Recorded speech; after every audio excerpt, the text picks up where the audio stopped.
जैसे लोग मैंने देखा था किसानी संघर्ष के लिए आए, बेटियों के लिए वैसे नहीं आए। हमारे देश का दुर्भाग्य है कि लोग एंटरटेनमेंट की तरफ ज्यादा भाग रहे हैं। इतनी ऊंचाई पे पहुंच गए और देश के लिए एक साइड पे आपको सम्मान मिल रहा है, उसके बाद भी आपके साथ ऐसा हुआ कि बचपन से लेके अभी तक कितनी बार सेक्सुअल हैरेसमेंट किया है। लोग समझते नहीं है कि जब एक औरत को देखते हो, देखने के तरीके में कितना कितना कई बार दर्द दे जाता है। हाँ, मैं सबसे पहले यूँ मान लो, जब मैं छोटी थी 5 साल में हैरेसमेंट हुआ, नहीं हिम्मत थी। फिर आगे हुआ, नहीं हिम्मत थी। अगर ये हम लड़ाई जीतते हैं तो हम 50 साल तक बेटियों को सुरक्षित कर लेंगे।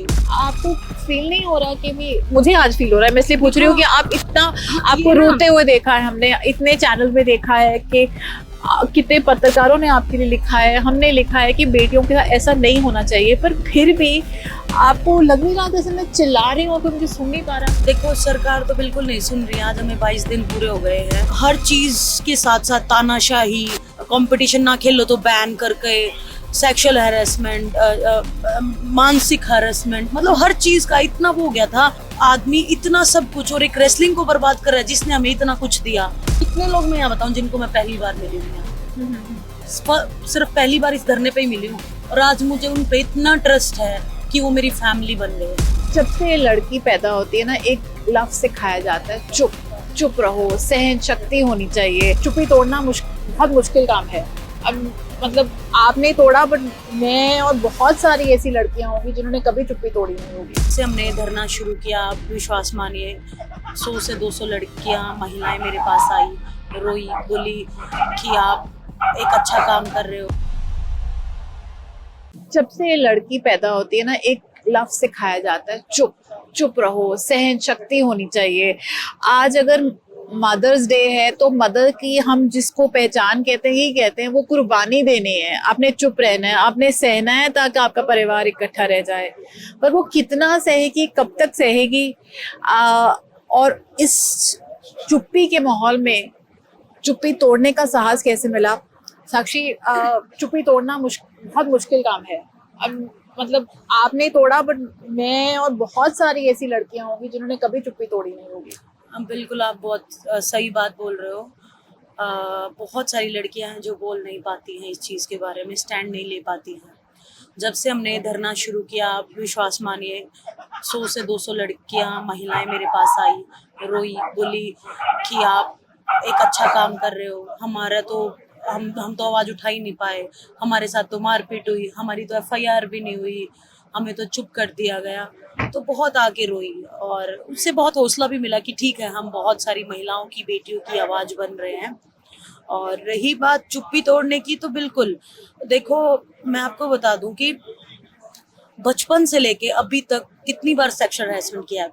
स्कूल जाओ तो हैरेसमेंट, बस में कहीं जाओ तो हैरेसमेंट, ट्यूशन जाओ तो ट्यूशन वाला हैरेसमेंट, मतलब साइकिल चलाओ तो सीटी कोई मारेगा, कोई तुमको देखेगा। आई थिंक लोग समझते नहीं है कि जब एक औरत को देखते हो, देखने के तरीके में कितना कितना कई बार दर्द दे जाता है। हाँ, देखना तो चलो फिर भी सहन हो जाता है, लेकिन शुरुआत वहीं से होती है। शुरुआत वहीं से होती है। तो बोलते हैं कि चुप्पी तोड़ो, वो एक देखो, अभी सब बोलते हैं कि अभी क्यों, पहले क्यों नहीं।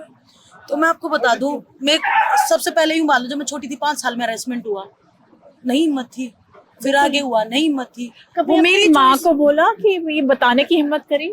बहुत लेट, मतलब बहुत, मतलब एक ऐसा हुआ था कि मम्मी को बताना पड़ा कि ऐसे ऐसे प्रॉब्लम आ रही है। तो जब से हिम्मत आनी शुरू हुई, और उसके बाद हिम्मत आई कि जैसे पता चला कि रेसलिंग में बहुत ज़्यादा ये चीज़ें चल रही हैं, मेरी फ्रेंड्स के साथ मुझे आगे बताती थी, जूनियर लड़कियां मुझे आगे बताती थी, तो हम सब ने सोचा कि अब ये टाइम है कि हमें आवाज़ उठानी चाहिए। जब आप इतनी ऊंचाई पे पहुंच गए और देश के लिए एक साइड पे आपको सम्मान मिल रहा है, उसके बाद भी आपके साथ ऐसा हुआ कि देखो, मेडल जीते, ठीक है, नाम हुआ, और कैंप्स में रहते थे हम, बहुत सारी लड़कियां बताती थी हमें, जो हमारे रेसलिंग फेडरेशन के प्रेसिडेंट है उसके खिलाफ। मैंने भी बहुत बार लाइफ में ऐसा झेला, तो मुझे यूँ हुआ कि मैं कुछ तो अच्छा करूं। अगर रेसलिंग ने मुझे इतना दिया है, मैं रेसलिंग को कुछ तो वापस दे के जाऊं। तो हम सब ने सोचा कि हम इस चीज़ के बारे में आवाज़ उठाते हैं। आपने जैसे आपने कहा बहुत बारी हुआ, बहुत लड़कियों, सिर्फ एक इंसान नहीं करता होगा, पर इसको फोकस क्यों बनाया? क्योंकि ऐसे बहुत नाम होंगे जो आ हाँ, सकते हैं। बहुत बहुत नाम है, मतलब सही बात है। एक लड़की की लाइफ में क्या पता कितने आदमियों ने सेक्सुअल हैरेसमेंट किया होता है। तो इसी को नाम को इसलिए बनाया क्योंकि हम रेसलिंग करते हैं, और तकरीबन मुझे 18 साल हो गए रेसलिंग करते हुए, और 12 साल से मैं सीनियर कैंप में हूँ। तो मैंने बहुत सुना, बहुत देखा, बहुत चुप भी रहे हम सब। और लेकिन हद हुई कि हर चीज़ के साथ साथ तानाशाही, कॉम्पिटिशन्स को लेकर के, कंपटीशन ना खेलो तो बैन करके, सेक्सुअल हैरेसमेंट, मानसिक हैरेसमेंट, मतलब हर चीज का इतना वो हो गया था कि बहुत तानाशाही होती है ना कि मेरे अकॉर्डिंग ही सब चलेगा। तो बस हमने सोचा कि ठीक है, जो आदमी इतना सब कुछ और एक रेसलिंग को बर्बाद कर रहा है जिसने हमें इतना कुछ दिया, तो हमने ये आवाज उठाने की हम सोची। जनरली देखते हैं कि जब क्रिकेट की एक धर्म ही है भारत में, जब उनके क्रिकेटर्स होते हैं उनको कैसे ट्रीट किया था, कितना पैसा मिलता है उनको, जब भी वो खेलने जाते हैं बहुत सहूलतें मिलती है, उनके साथ ऐसा हमने कभी नहीं सुना होता हो। आपस की राइवलरीज होती है। तो आपको कभी देख के मतलब आपका अंदर से ट्रीटमेंट वैसा होता है जब आप इनकी बात मान रहे होते हो या खेलने जा रहे हो, तो आपको अच्छी तरह से ट्रीट किया जाता है, आपको सारी वो लग्जरीज मिलती हैं? देखो, कंपेयर टू क्रिकेट तो नहीं मिलती हैं जैसे नहीं आप क्रिकेट का वो कर रहे हो। और मेन रीजन भी यही था कि जो हमारे रेसलिंग का प्रेसिडेंट है वो हम तक सुविधाएं पहुंचने ही नहीं देता था पूरी। हमारे पास स्पॉन्सर्स नहीं पहुंचने देता था, क्योंकि देखो स्पॉन्सर्स आएंगे जब ही हम लग्जरी और ये सारी चीज ले पाएंगे, लेकिन वो अपने तक ही सीमित रखता था। और मैं डिसाइड करूंगा कि किस किस को मैं दूंगा, डायरेक्ट स्पॉन्सर भी नहीं आने देता था। तो बहुत सारी चीजें रुकी हुई थी। और आपको मैं बता दूं, रेसलिंग एक ऐसा स्पोर्ट है कि जो लगातार कितने ओलंपिक से मेडल आ रहे हैं, और किसी स्पोर्ट में है ही नहीं, लेकिन फिर भी हमारा गेम बहुत पीछे है कंपेयर टू अदर गेम्स।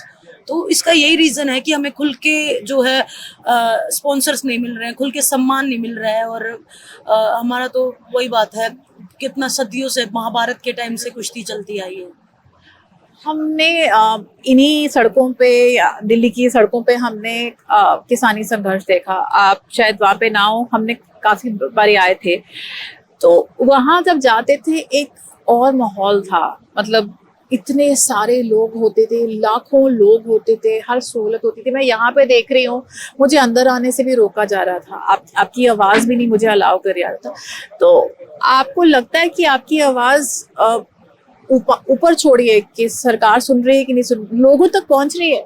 देखो, सरकार तो बिल्कुल नहीं सुन रही है। आज हमें 22 दिन पूरे हो गए हैं और सरकार बिल्कुल भी सुनने के लिए रेडी नहीं है, क्योंकि वो जो एक्यूज है उसको बचाना चाहती है।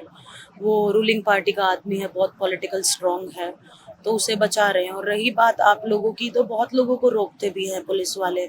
मैं पुलिस वालों का भी दोष नहीं मानूंगी, क्योंकि ये भी हमारे पेरेंट्स, हमारे भाई बहन हैं, ऊपर से प्रेशर है। ये सिर्फ अपना नौकरी कर रहे हैं, ये सिर्फ अपना काम है। नहीं, पर जैसे लोग मैंने देखा था किसानी संघर्ष के लिए आए, बेटियों के लिए वैसे नहीं आ सके। नहीं, आते हैं दिन में, बहुत आते हैं। लाखों की तादाद में तो नहीं आए जैसे किसानों के लिए आए थे। देखो, अभी तक ना हमने जैसे अल्टीमेटम दिया हुआ है 21 जो अभी आएगी, और जब तक भी अगर हमारी सुनवाई नहीं होती है तो आप विश्वास मानिए उतनी संख्या में यहाँ आएंगे किसान संगठन। हाँ जी, किसान संगठन से काफी जितने भी संगठन है किसानों के, सब लोग यहाँ आते हैं थोड़े थोड़े करके, और वो बोलते हैं कि आप एक कॉल देना और हम आपके पूरे सपोर्ट में खड़े हैं। T20 के मैचेस चल रहे हैं, क्रिकेट सीरीज दिल्ली में भी मैच हुआ है, लोग कैसे पागलों की तरह जाते हैं अपने, उनकी एक झलक के लिए करते हैं। आपको फील नहीं हो रहा कि भी, मुझे आज फील हो रहा है, मैं इसलिए पूछ रही हूँ कि आप इतना, आपको रोते हुए देखा है, हमने इतने चैनल में देखा है कि कितने पत्रकारों ने आपके लिए लिखा है, हमने लिखा है कि बेटियों के साथ ऐसा नहीं होना चाहिए, पर फिर भी आपको लग नहीं रहा जैसे मैं चिल्ला रही हूँ कि मुझे सुन नहीं पा रहा? देखो, लग तो ऐसा रहा है। देखो, हमारे देश का दुर्भाग्य है कि लोग एंटरटेनमेंट की तरफ ज्यादा भाग रहे हैं। जहां उनको एंटरटेनमेंट मिलता है, यहाँ उनको एंटरटेनमेंट नहीं मिलेगा।